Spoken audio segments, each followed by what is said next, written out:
We're going to join Sandra Neal. And Sandra has a story all about transportation, electricity, and yes, even the environment.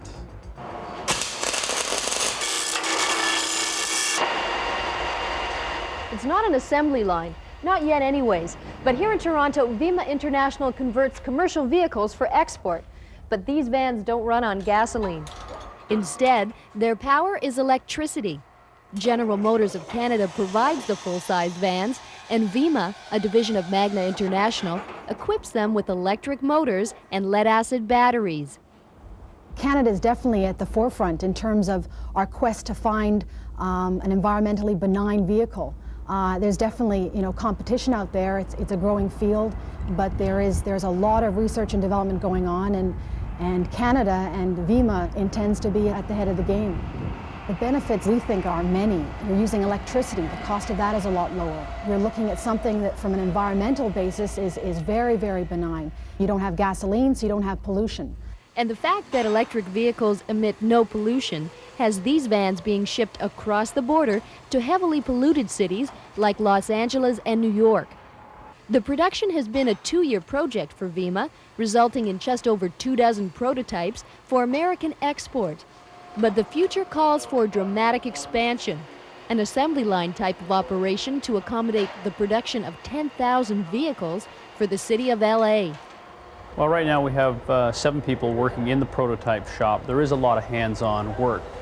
These first 33, there's a lot of prototype work such as ironing the bugs out.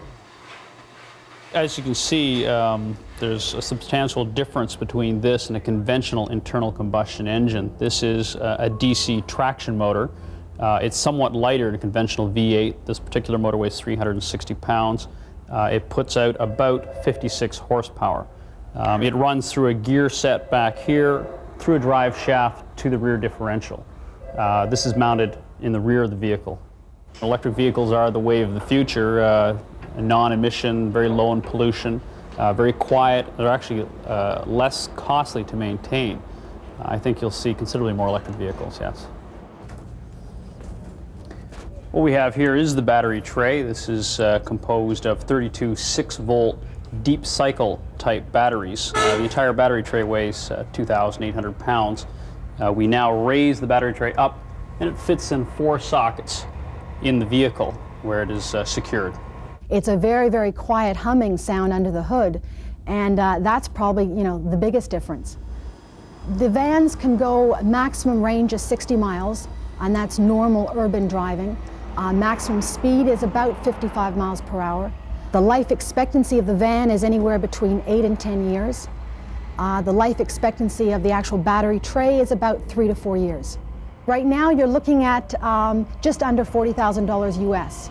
When you talk about the life cycle of the vehicle, you're looking at something that lasts longer than a normal internal combustion engine, although the price is almost double that of a normal G-van. You also can look at it in terms of, although the price is higher, you're looking at the difference in price as being prepaid fuel. How would we service these vehicles? Obviously, you wouldn't be able to go to a gas station and, say, fill her up with electricity. No, we're not at that stage quite yet, although that will happen. But right now, because we're dealing with utility companies and fleet operators, the recharging will take place in the actual utility, fleet homes themselves. The people at Vima predict we'll see electrically operated vehicles on Canadian streets in the summer of 1990, but they'll be utility vans, and their drivers will have to power up at charge stations overnight. Sandra Neal for Motoring 90. So here's the question. Where were you 32 years ago?